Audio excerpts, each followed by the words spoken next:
All right, folks, check it out. Rob Gill, Epic Financial Strategies. The outcome at all times is to bring in folks that can help you maybe shift your trajectory if you're feeling stuck. Whether it's a male, whether it's a female, no matter what industry, the things that seem to be common for me is entrepreneurs. Entrepreneurs make a difference, and entrepreneurs take on all the risk in what they do. And it's amazing how I come across different people in different parts of my life. And locally, I met an unbelievable entrepreneur that used to be an orthodontist, or still is, but now is really a CEO. Her name is Sima. How you doing, Dr. Sima?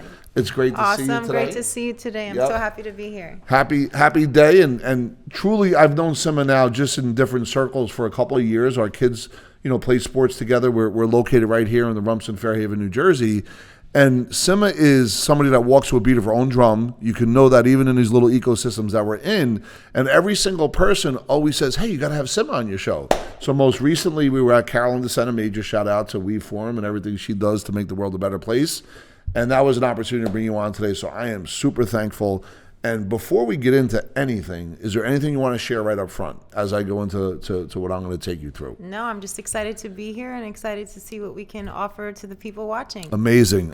And by the way, as we get into this, how do people find you? Before we even get any further, like where can they look you up? What is your website? www.orthonu.com. OrthoNu.com. OrthoNu.com. Okay. Yes. So Sima, where did it start for you? Like, where are you originally from? So originally, I'm from Queens. My family's from Georgia, Russia. They immigrated here, and my mother's like 4'10" on a good day, and Really? She was coming from Germany, and the water broke, and I was born right off the plane in Booth Memorial Hospital. So you're born in America? America, Really? First generation born in America. Yes. And I have to ask, did you do gymnastics? No. Just as No gymnastics. Tennis was the sport of the family. Okay, Yeah. so you come from Russia, right? And early year, did you have siblings? I have two older brothers. So one was born in Georgia, in Tbilisi, and one was born in Israel. And when we say Georgia, we're talking about Russia. Yes, Georgia, Russia, yes. And another one was born in Israel. It's amazing. And then I was born in America. And are you guys like global citizens? Like Yes. if you look at the family? Well, my family, my brothers, my mom and dad are, but I'm an American citizen. So growing up in Queens, of all places, right? I always think of, Eddie Murphy and Queen, the couple of the movies he did. But in growing up in Queens and having that background, what was that like in the early years in the neighborhood? Oh, it was unbelievable because I think that's really what taught me to work hard, to really want to pursue things in life that could create a lifestyle for me. I lived across the street from the project, so Which part of Queens, if you don't mind me asking? Forest Hills, but it was at the time it was a lot of drugs and a lot of crime, and we lived on the fourth floor of a little high rise, and it was a lot to see every night, and it was scary walking home, and there was a lot of things. My brothers had to carry bats around and follow me home sometimes, so it was a little bit scary. So. And how was the kitchen table, like the mom and dad? Like, what did they? Oh, well, my dad was a taxi driver, so Wow. he drove the Checker for 14 years, and my Amazing. mother was actually almost a doctor in Georgia. She was one semester short, so when she came here, she just helped the family. She helped my dad. And, eventually my dad lived the American dream. He had a couple of cabs, a couple of medallions, and then eventually he had a fleet. If I could stop everybody, so what that means. Folks, if you're watching this right now, a medallion means something when you're a taxi driver in New York. That's right. That's not an easy, it's like getting, I'm not going to make it an analogy, but a liquor license, you need that in order to own a bar or a liquor store. A medallion gives you the ability to actually have a cab. Correct, a corporation. Thank you. Yes. And to have a fleet of cabs, your mom almost being a doctor, but this is the American dream, right? Mom and dad together saving every dollar, building a business. That's right. I gotta believe you living in Rumson right now, and you can check out Rumson, New Jersey. It's one of the top 10 spots here. You grew up in Queens, where we're talking blue collar, middle class, probably initially lower middle up into eventually working through that. Talk about the business that you learned in that, just at the kitchen table. Yeah, well, I just knew that, my dad never really slept. He was always up, working hard, making sure that the family never felt anything. We always felt like we were rich, even though we were poor. But it was very important to him to really save money and to be strategic in the way that he worked. And everything he did, everything my mom did, just showed me to be invincible, and That's that amazing. there's no shortcuts in life, that everything is like, you got to work your butt off for every little thing that happens to you. Yep. And the most important thing I learned on the kitchen table is that you are your own powerful person to be able to create the destiny. Tell me more about that. No one's going to do it for you. No one's going to really help you at the end of the day.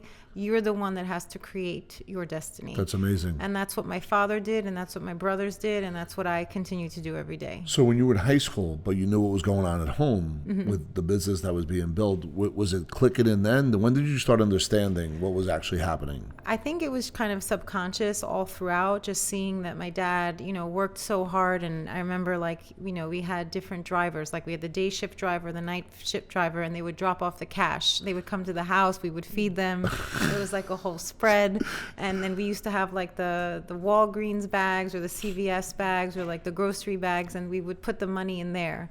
And my dad would like put them in piles in the closets. And I just remember thinking, this is so strange. Like, this is how people save money in like little grocery bags. Yes. And then I just saw like it was just an unstoppable, fierce compassion to be able to take care of the family. And I think that got instilled in me. I'm going to ask a question. I don't know the answer to this, folks, but we're going to see in a second. Now, knowing the neighborhood you were from and the importance of family first, last, and always, but keeping things tight, when you have cash in the house and people know you have cash in the house, even locally, they would attempt to, I'm not saying this happened to you, but there could have been attempts to rob some of the cash. Oh, yeah. How did you guys protect yourselves from that? Because I'm sure it must have happened or attempted to happen once or twice. You know what? I think my father was just used to going through life in that era of being through all these different countries and sort of experiencing a lot of things. He was in the Russian army, the Georgian army. There you go. So he had this strength about him that you never had to worry when my father was around. Yeah. I'm sure he had a couple of knives under the bed. I'm sure there was bats everywhere.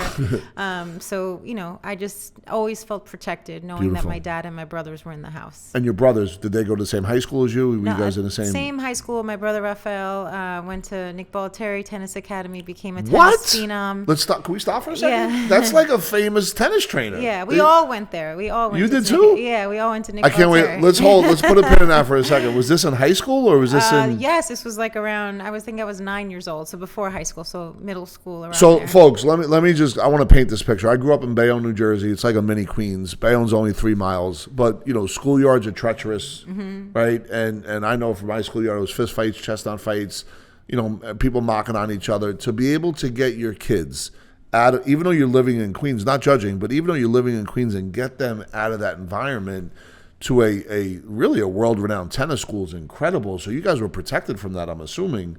How did that happen? Well, my father always said, I want to put you on a path for success. And I feel like people who play tennis are wealthy. So he said, let's all play tennis. And so he saved enough money. I remember the first time he's like the Russian Richard Williams. Right?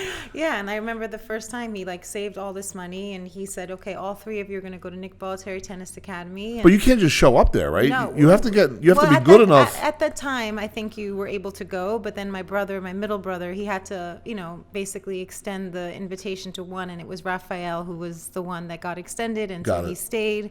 And then that led him to create Hypnotic with my brother Solomon, and now Nouveau, and now Wine Connoisseur. So we just danced. Hold on. Let's go slow to go fast. Mm-hmm. So how long were you in Nick Bollettieri? Oh, like 6 weeks to 2 months. Okay. And then you came back to Queens? Then I came back to Queens, and then, we started playing tennis tournaments. For the high school? For the high school, and just even outside, and we played all over Europe. And wow. Yeah, it was like our whole life. It was really... What high school did you go to? Q Forest. Okay. Q Forest High School, which was a private school. Good. And then, it was just a great experience. Did you get a scholarship for college? I did. I got a full scholarship for tennis and for academia to SUNY Albany. Wow. And then I continued the path with, medical school, dental school at UPenn. Okay, so while in college, in your veins is entrepreneurship. You're getting great grades. You seem to be very focused, right? Mm-hmm. From there, you really did want to go to orthodontist school? You knew that then? Well, I knew that I wanted to be in the medical field. Okay. I felt like, at a young age, I was in a car accident, and it changed my life. Really? It showed a lot of the vulnerabilities of humans when things go wrong, and the stress that they have to bury or sort of deal with in their life. What kind of car accident? It was just a collision, like head-on collision, and my whole face But the was trauma. it was just a big part of my life where, changed the trajectory of what was going to happen. So with that, it was just organically into the medical field. I was around doctors a lot. I was around medicine a lot. It was always the dream of my mother for me to be the doctor, and that she wasn't able to pursue. So That's all amazing. Of those reasons. And you wanted it, right? I wanted it for sure. And it was just a clear path. And so that's how I ended up. So you go to orthodontist school? Go to orthodontics. Go to dental school first, Yep. and I do a residency at Cornell Presbyterian. I'm thinking I want to do oral surgery. I can take out, teeth with my eyes closed. I love the whole surgery aspect. And then I change gears and I work as a cosmetic dentist on Fifth Avenue for 2 years. So what age? In the 20s now? Your late 20s? Late 20s Yep. right now. And then I taught at NYU, Advanced Aesthetic Dentistry. And then I realized that I wanted to go back and be an orthodontist. So I go back to Penn. I do that for another 2 years. Now, are you married at this point? I am married. Okay. I'm married to Josh.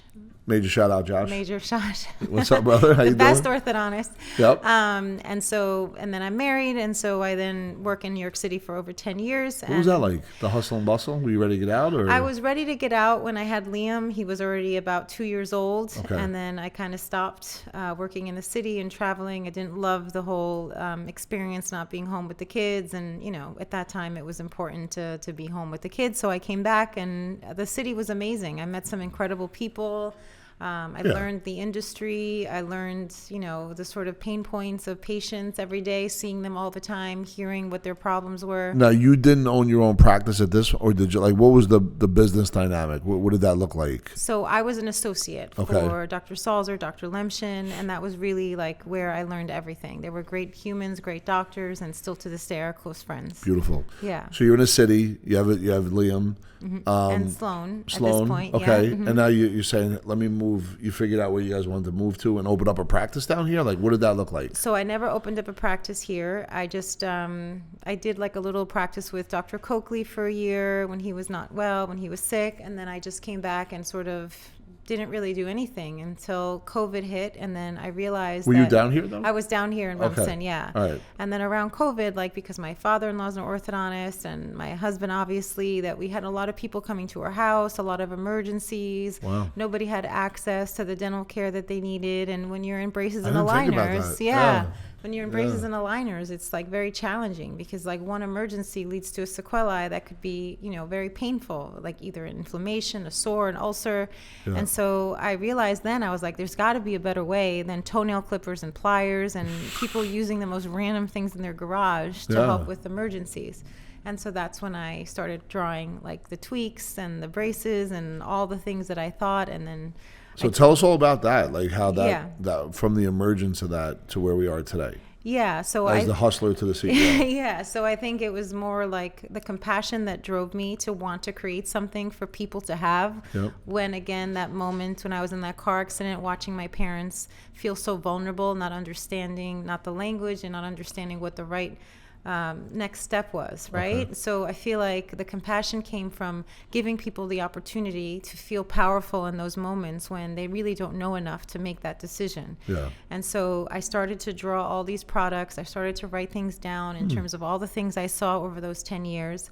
And I did a lot of research and I read a lot of articles and clinical trials and I kind of put the pieces together. And that's how it became OrthoNu, a pipeline of self-care solutions for patients in braces or aligners, but now it's extending to really anyone with a mouth. Okay. Yeah. So who's your target market?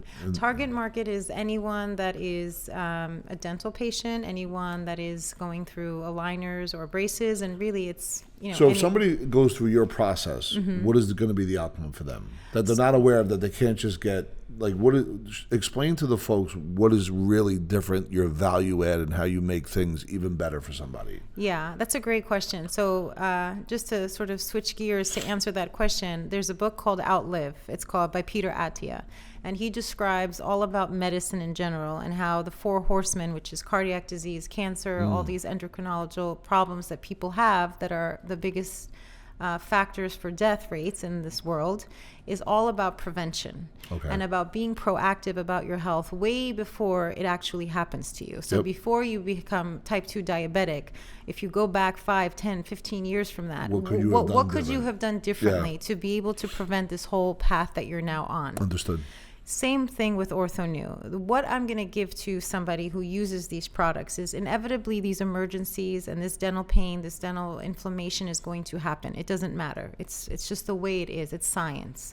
what these products will do is prevent a lot of these diseases or disease states like cavities, like gingivitis, like periodontitis, or any of those emergency sequelae that could lead you to pain and discomfort that then shift your oral microbiome. Sorry if I'm getting too science. She's dancing, Okay, folks. I'm Don't even slow down. Okay, Because we'll bring it back to the sandbox in a second, but just keep going through it. So basically it's about really preventing a lot of the... When you say, all right, let me ask you, when you say products, are they, what is it? Is it toothpaste? Is it like, I want to buy these products. What am I buying? So the way I created the product pipeline is to think about the way somebody goes into an orthodontic treatment, right? So the first thing that happens, you get your braces or your aligners on. But what if someone doesn't have braces, like a regular person like me? So then there are some products in the pipeline, which I'm going to talk about, that you can use. So for the orthodontic patient, it's all about the emergency care, right? Okay. Your pain, discomfort, it's the first thing you feel the minute you get your braces or aligners on. Okay. So that's the Oral Relief Collection, which is the 6 products that are currently out in the market.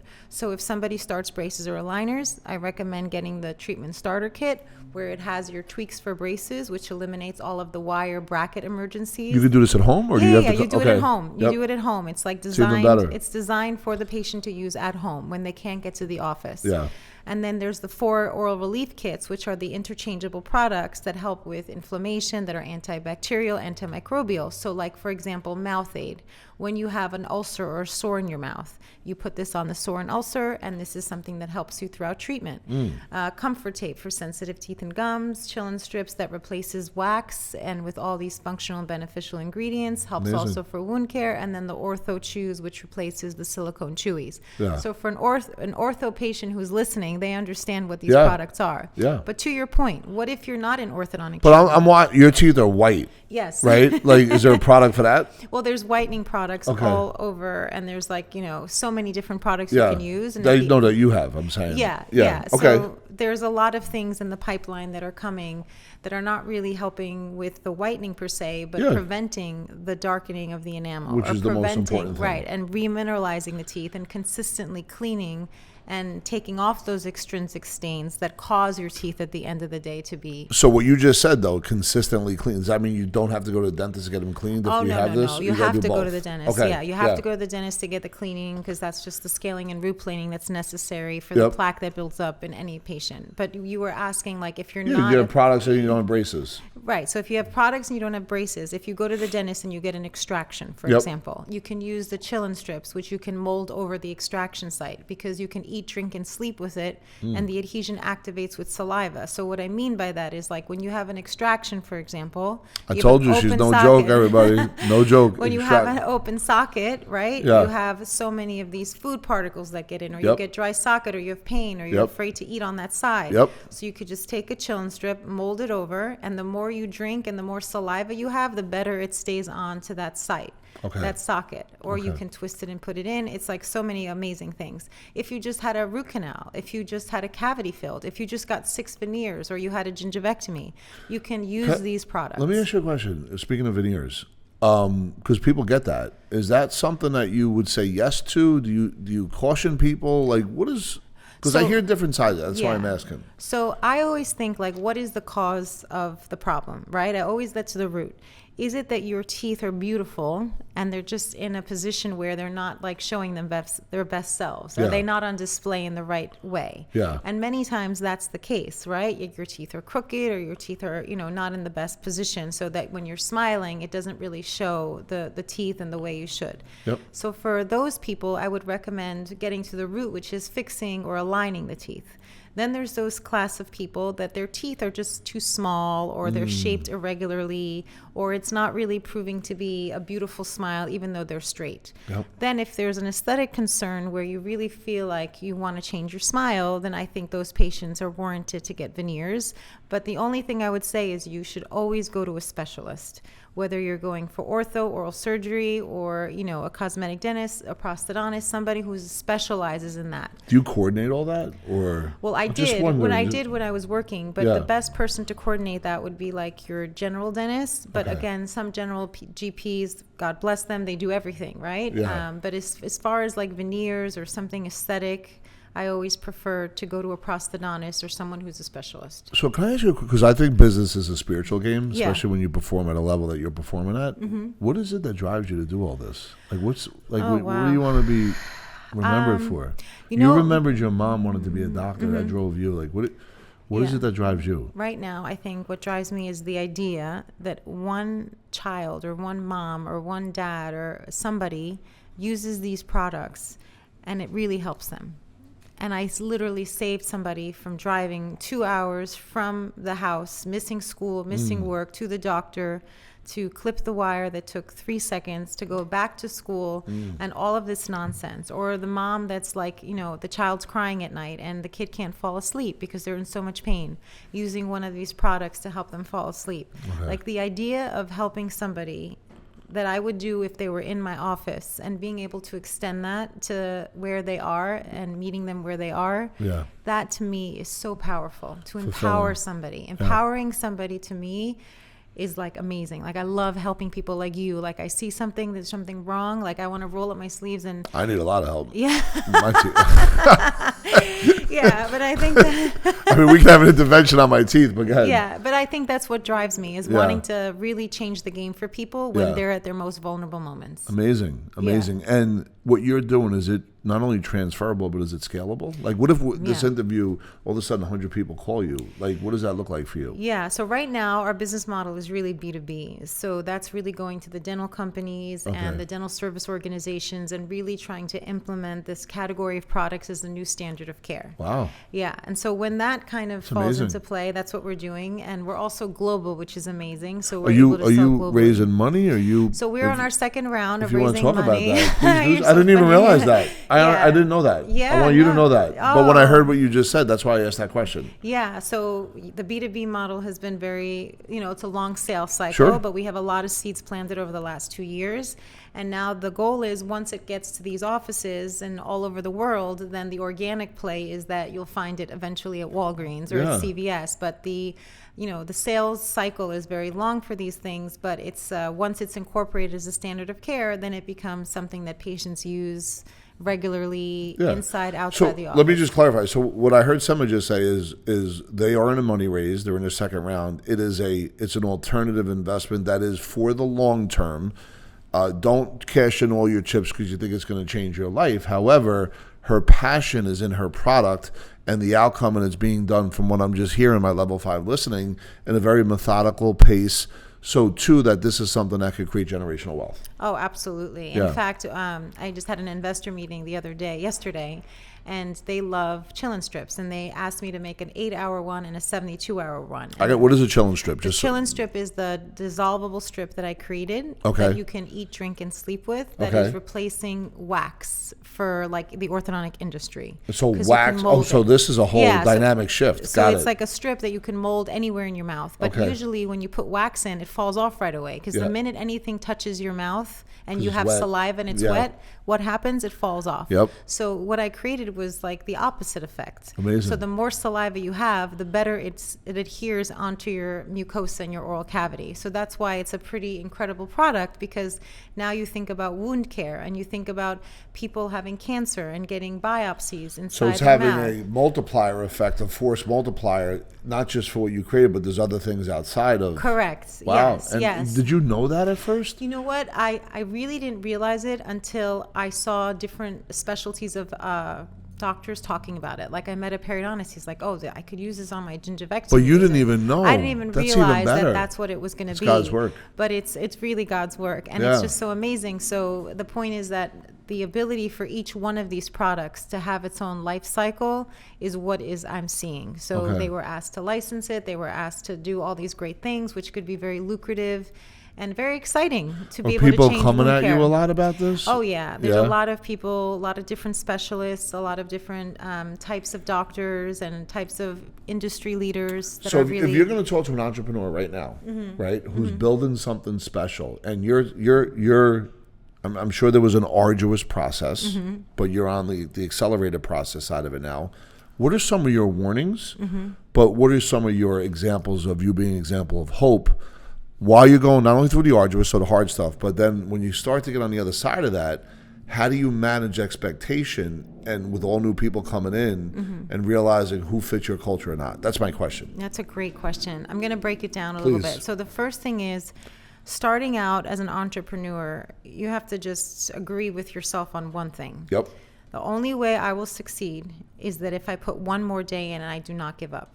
The minute you decide to stop, the minute you think that you're not close enough to where you need to be that day, you lose. So if you just make an agreement with yourself that no matter what, no matter how hard the days are, no matter how long the days are, no matter how much you think you haven't moved 2 steps and you've moved 10 steps back, you have to trust that all the hard work that you're putting into everything you're doing every day, time and time again, that is going to work out for you. It will. There's no way it cannot. So don't quit. One more day, 1 foot in front of the other. Got it. The second thing is, as an entrepreneur, what I think I learned is that I have an orthodontist personality. What does that mean? That means I love to help people. I'm very vulnerable with the way I speak to people. I trust everyone. I think everyone is like my best friend. Yep. And I quickly realized that my brother said this to me early on. Nobody's your friend. They're trying to make a business transaction, and you can't blame them for that. Facts. And those are the things that were the hardest for me as an entrepreneur, learning that my tool sets and my skill sets were not meant for business. They were meant to be a doctor and be compassionate. So the shifting of my personality to be tough or to not take things personally. So now we're talking about the CEO. The CEO just showed up. The CEO just showed up. The CEO just showed up. Yeah, the CEO just showed up, and that was just like a learning curve of like, hey, why are these guys so stoic? Why aren't they like cracking a smile or like they don't want to be friends with me, and they just want to make a great business deal. And I respect that so much more now without anything around it. I get it. Business is business. Money talks. Everything is about the incentive. What can you do for me? What can I do for you? But let's make a great deal. Let's surround ourselves with great people. Win-win is always what it's about. And at the end of the day, I feel like I'm like that in life. I always want somebody to feel good. Like when you're a friend to somebody, you always want them to feel good, just like they make you feel good. So it's the same sort of mentality in business. And so the advice I would give to entrepreneurs is, really understand who you are. Like, what is your currency? Like, what is it that drives you every day? You asked me that question. My thing is compassion, helping people. Maybe it's money. Maybe it's, relationships, whatever that is. Like, figure yourself out. Figure out your weaknesses and figure out your strengths. Love it. And then when you figure out what your weaknesses are, surround yourself with the people that of the strengths that you need to be able to make an invincible team. Is that something you figured out the last couple of years? I did. That last part? I did. Okay. I did. Because, I knew very early on that I was really good at inventing and creating and understanding people's pain points. I knew that I can still feel like I could do that forever. But I feel like now I'm sort of being introduced to people, and I'm so grateful that really know the other end of the business, that know the other sides of it. And let me ask you this. How do you guard the momentum? Because momentum is a fickle thing. You now have momentum, right? How do you guard that? Like, how do you guard that today? Like, how do you really... I shared with you off camera some of my distractions, but I got to guard my momentum while I'm building other things. So I have a process of that. How do you guard that? It's a great question. At first, I threw spaghetti on the wall. Everyone would come at me. I would say yes, yes, yes, yes. I would say yes to everyone. I was like, sure, why not? Yeah, why not? Yeah. I was like, yeah, let's do it. And then I found myself being great at so many little things, but not really being able to expand on one thing. So to answer your question, I am laser focused right now. I have eliminated 75 different opportunities and really focusing now on the B2B, the DSO, OSO cycle, one main distributor. I know B2B. What's the DSO and OSO cycle? Real fast. Then we'll go back to how do you guard. Dental Service Organization or Orthodontic Service Organization, they not only have just one practice, they have hundreds of practices. Understood. So that's why. So those are the masters of those ecosystems. Correct. So once you get into one and you're in their formulary, then you have, 2,000 doctors ordering for every patient that they start, which is massive. So again, that's the goal, and then it trickles down to all the other verticals. So what's interesting is here we used to have like 20 or 30 appointments a month, and once we understood social media and be able to merge ecosystems, you just merged ecosystems with the OSO and the other SO, and that put you in front of those doctors that could take your product and spread it out. We did the same thing, except we went from 8 to 1,000 appointments a month. Wow. That's right. Incredible. So what you did is you merged not B&I group or not a collaboration, but you actually merged ecosystems to be able to sell your product. That's amazing. Yeah. I want to go back now a little bit. When we go back to, and I had this question, how do you guard your momentum, which you just talked about? You're laser focused, you're down to a core 4. You got rid of all the other stuff. But on the way up on the arduous stuff, when you had to win the day, right? So we all have, most recently I've been waking up because every day we have 70, 80,000 thoughts. And if you don't tackle that first 20 minutes in the morning, for me at least, I fall back, right? Oh, yeah. What do you tell the folks that are out there, like when you had those 10 steps backward days, but really good things were going into the emotional bank account? What are some of the rituals, maybe? I don't know if you do them.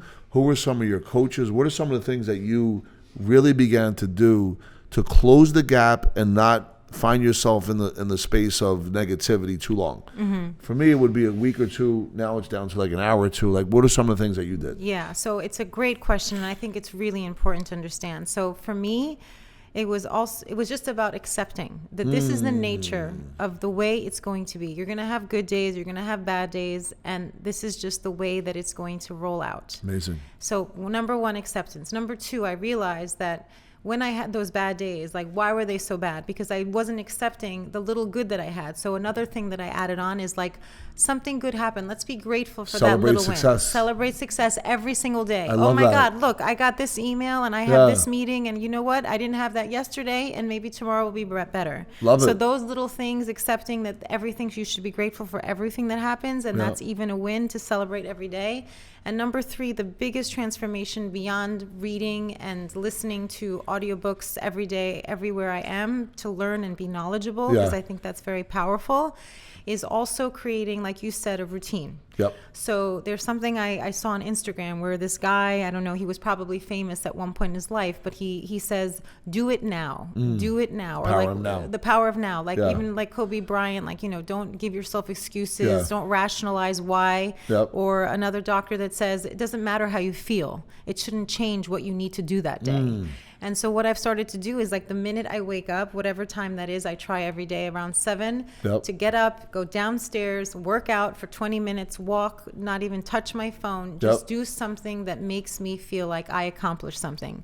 For some people, it's making your bed. That's a whole other story. But for me, it's like 20 minutes, do something for 20 minutes, and then start your day. Yes. And that thank you. That's amazing. So outside of your business, right, do you have any coaches or mentors? Is there any books that you love that really resonated with you that could help somebody, like anything that just trajectory change, anything off the top of your head? I think the one book that I read that was really life-changing for me, and there's many, was The Psychology of Money by Morgan Housel.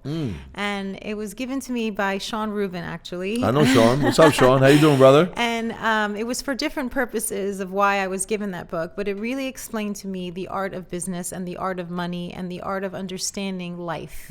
And there are certain things in life that are the outliers that really change the landscape of how you're going to do things the next day, the next weeks, the next years. And it's those moments that you really have to capitalize on to know that those are the things that you can really succeed on and succeed with if you really stay the course. So for me, that was life-changing, right? To like understand the big picture and why we're doing things and how things work and what is the reality of your everyday life and how can that help you or hurt you. So that was great. And so now we are at 2025. Where do you see yourself with all this in the next 5 years, if not 4 or 3 years? Like, what is? You wake up and the universe is conspiring through you right now. What does that look like in this dimension, 3 to 5 years from now, on all the things, including helping people first, last, knowers that you want to accomplish? And there's no graduation, but where do you see it in the next couple of years? Yes. Another great question. Thank you. The other thing I want to ask you asked about coaches or people that I trust. Bless you. There's so many people.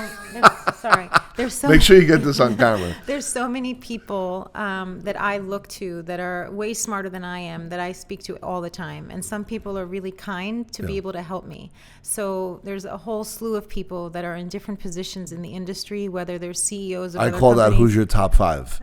Whose shoulders do you stand on? To learn mistakes they made that you don't have to make. But thank you for sharing that. But so many different CEOs, salespeople, people, marketing people, my assistant, anyone, my friends. There's always people, but the people that know more than me, I always reach out to, and they're really amazing. And I'm so grateful for that. But 3-5 years from now, where do I see myself? Yeah. My goal is to know that, like Steve Jobs said, you have to surround yourself with great people. I love Steve Jobs. I want to surround myself with an infrastructure and a team that helps to scale these products and this pipeline of 26 products that I have and the research that I have at UPenn. All of these things that I have, I need a team to be able to help support me. So my goal is, which I'm in the process of, is to collaborate or partner with a bigger company that already has that infrastructure, that's done ecosystem merger. Ecosystem, exactly. Another ecosystem that can help support me to be able to get this to be global. Amazing. Within 3 years, I would like to have an acquisition deal and an exit strategy in 5, but be able to stay on, invent, create, travel all over the world, being able to incorporate these products and new products to be able to help people that need it the most. Can I ask you a question? Do you have this written down? I do. Okay, so folks, let me just tell you the power of writing down goals with outcomes and deadlines. If you think for 1 second she's not going to achieve what she just said, you're out of your mind. And by the way, overnight success is about 10 years in the making, right? Yeah. You started this like 5 or 6. 2020, November 2020. November what? November 12th, 2020. Oh, it was November 2nd. So November 12th, 2020, she decided to create this. And now it's 225. And she just said that in the next 3 to 5 years, which takes us to 8 and then 10 years from when this thing was born. Think about that. There is no overnight success, but the power of writing goals, reading goals with deadlines and outcomes, measuring them along the way to see what works, double down, what doesn't work, you want to remove or improve. It depends on what the situation is. When I look back on this interview and we come back and check it out 5 years from now, I assure you, as long as nothing changes and the progress is continuously there, she talked about an acquisition globally, her product going around globally, and an exit. And do you think the exit's going to be 6 figures? Do you think it's going to be 7 figures? Or I'm going to bet it's 8 figures. My life on the line. Anyway, I typically ask this question because I want to get into a pain point. So I'm going to telegraph this to you. Because in my world, when I get to pain points after I build rapport, and this is my partner Sean Callaghy taught me this, and it's integrity-based human influence. He owns a company called Unblinded. What happens is it allows me, and this is how I train my sales team, to be able to come and send a beautiful message to the client that we're working on to separate us from everybody else. So the question I have, and I ask this as I'm just not even emotionally feeling it because I don't see this to be the case, but if in 5 years you don't accomplish what you want to accomplish, what is that going to make you feel like? I'll be okay. Yeah. I know that there's always a next step. Beautiful. There's always a pivot. Yeah. And that's the way it is. And I've already, figured out there's so many things that can go wrong. There's so many things that can't happen. But here's what I do know, that no matter what, I have the products, I have the capabilities, I'm a doctor, and I can start again, remove one thing, add another thing, pivot. Make a little adjustment. It's all about the pivots. Yeah. I mean, if I told you how many pivots I've already made or the things that I learn, it's always about changing the game in the middle of the game. Make sure the title of this, Danny, is it's all about the pivots, please. It's all about the pivots. I want to make sure that's the title, and I'm saying this with everybody watching. I want to make sure it's all about the pivots. That was incredible. It's all about the pivots. Every day is a pivot. So if it doesn't work out in 5 years and I don't have that exact plan, because it might work out in 3 years. It might work out in 3 years. Right? And It could work out. Celebrating. Yeah, but exactly. If it doesn't work out in 5 years, I will always make a new plan, and I will always create something that will then be the next thing I work on. And you know what we call that? Blueprint versus life condition. Yes. Right? So we have a blueprint of where we want it to be, but the universe is the universe. So you built a product that's going to help something that you weren't even anticipating when you built that product. Right. I heard a story one time. You know the Velcro stuff, where you could put Velcro and something sticks? Yeah. The person that invented that wasn't for Velcro. It was for something different. Yeah. That turned out to be, it was a product that went all around the world. So I hear everything you're saying, and I think it's an incredible that not only the day it was born, you've been on this mission for the last 5 years. You've created unbelievable relationship capital along the way. You're in your second round of funding, raising, which is incredible, by the way. You got past the first round. And we're talking about a global product. You merge in ecosystems with the right people or the right organizations to get this out there. And just your energy speaks before you even come into the room. Like, you carry a certain level. Your frequency is very high. Oh, thank you. And my question to that, you're welcome. My question to that is, you have a local stardom that's happening, right? Locally, you know, I'm going to use the word, you're a star, right? That's just that's just the way I could analyze it. How do you deal with expectations of people, not only in business, but even in friendships? And we have kids that were friends with other parents. Like, how do you manage all that? That's not easy. Well, the expectation, I think, about being successful or creating products, people that are with me as investors, I think about them all the time. Yep. And the only expectation I have of myself is to do right by them. Yep. And to do what I would do with my own family is to always take care of them in the best way possible. So that never stops. Yep. There's no option for failure. You just keep going. So in that respect, And that's honest communication. That's showing up. Oh, that's, of course. Yeah. So the expectation is that you will always, Integrous. know the truth. You will always have transparency, and there's no stopping. Yeah. You get it done, Amazing. and that's the answer. As far as expectations of other people, I think what I struggled with is that I always felt like I wasn't putting enough time and effort into the things I used to, right? Yep.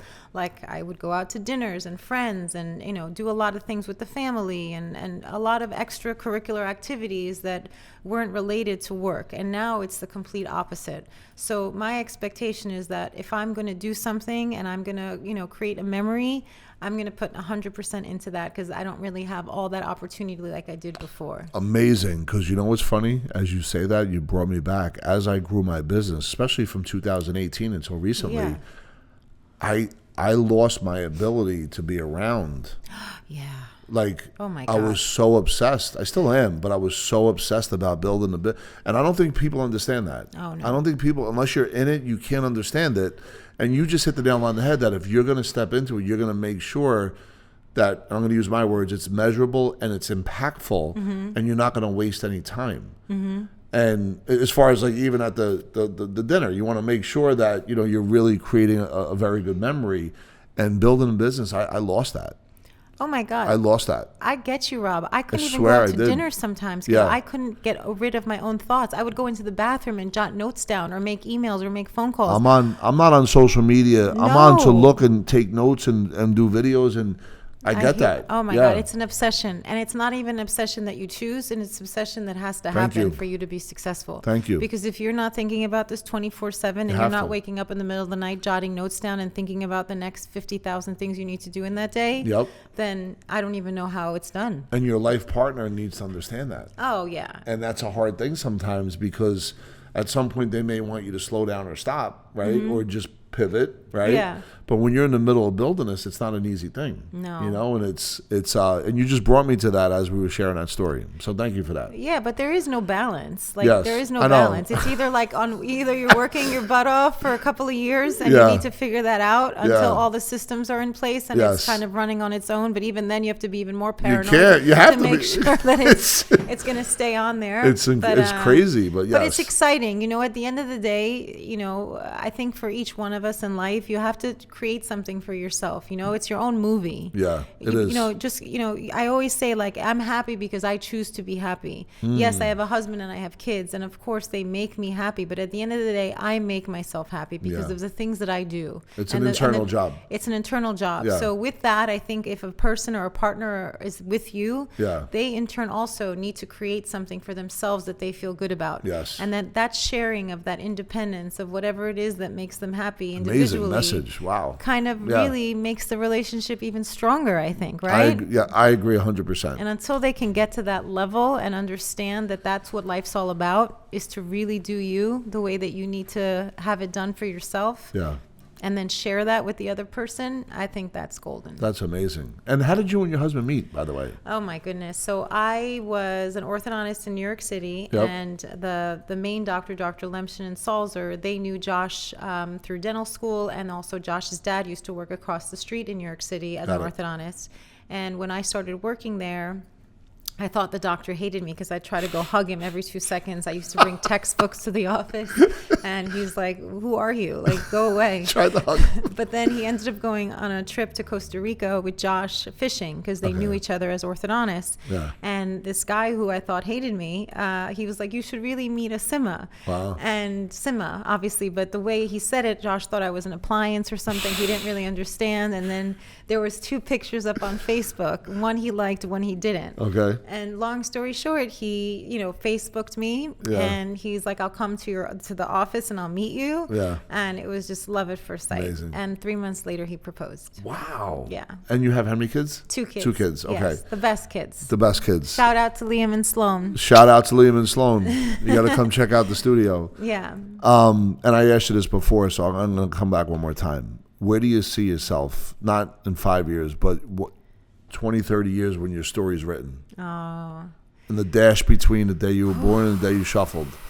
I see myself. What does that look like for you? I see myself with family, with my kids, with my grandkids, with my husband, with friends. Yeah.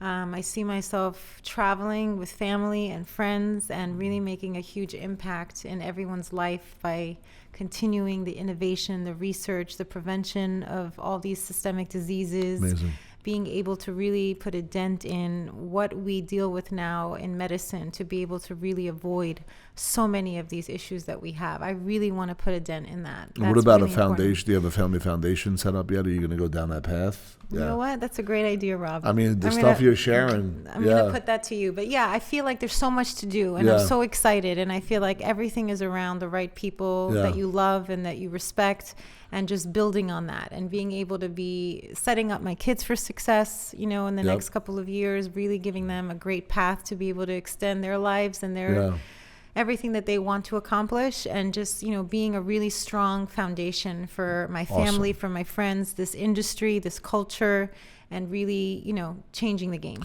Yeah, listen, Sima's a dynamic agent of change. We just talked about a product that she's developed. She started doing it right after COVID, during COVID in 2020. Not only in the second round of fundraising, but also talking about acquisition and eventually, being taken over, but still being a part of whatever the mission is and building products that have an impact on other parts of diseases that are out there. Your commercial, how do these folks, how can they see you? How can they meet you? How can they look at your products? I want you to finish our interview and just drop the mic and let everybody know what it looks like. So for any one of you who's ever been in pain, who's ever felt scared or uncomfortable, whether you're a kid or a mom or a dad, you know what it's like. There's moments when you go through and say, how am I going to get through this moment? I don't know what to do. So what I'm going to tell you is I'm going to empower you. I'm going to lift you up in that moment when you don't know what to do, and I'm going to give you the answer and the solution to be able to figure it out. Whether it's the smallest little emergency that's creating a stressful day for you, or whether it's getting your child out of pain because they can't go to sleep. I want to help you, and I want to be alongside you every single time this happens. So visit www.orthonu.com. Check out the products. Take a look. If you're going to start braces or start aligners, get the starter kit. If you're getting surgery or a periodontal surgery or anything like that would require you to know that you have some sort of pain point, use the products. See what they're like. Try them and see what it does for you. Amazing. Thank you so much. And by the way, folks, the nuggets in this interview, I want you to think about her business grew because she began to innovate. And in her innovation, she created relationships, ecosystem merger relationships with folks in the industry that could help scale her business, brought awareness to what she's bringing to the table. And I think it's important as an entrepreneur. She talked about the arduous. She talked about surviving the day. She talked about habits and rituals. Understand why the folks that make it to the top, they all go through the same pain that we all do. It's how you overcome, how you close the gap on that pain. What does your self-talk look like? What does your dopamine intake look like when it comes to Netflix or improper eating or gossiping versus working out, powers, rituals, having life coaches, doing the arduous things on a daily basis to get the dopamine hit that could really extend out and turn decades into days and create massive acceleration. So I want to thank you. Yeah, you got it. I want to thank you so much for being here today. I could understand why it was important for us to sit down, and I look forward to watching you really, hit all the targets you want to hit. I do have one last question. If not, when? But do you have a book out yet? Because that's going to cement everything. Oh, I'm already writing in my journal every day. Beautiful. I have the craziest thoughts, whatever it is. I want to be able to make a memoir one day and talk That's about amazing. all the things that, from an entrepreneur's perspective to anyone that's trying to do this type of thing, what those days look like. Yeah. Well, folks, thank you for checking in. Sima, thank you so much for Rob. sharing That this was microphone and awesome. stage. Oh my goodness. Click I the loved link. it. Click the link below. And if you want to get with Sima, we're going to have all of our information in here as well. But go ahead, click the link below. Don't forget to subscribe, and please share these videos. As we mentioned, we are bringing entrepreneurs, movers, shakers, hunters of human excellence always on this channel to share with you good folks. Anyway, thanks for checking us out.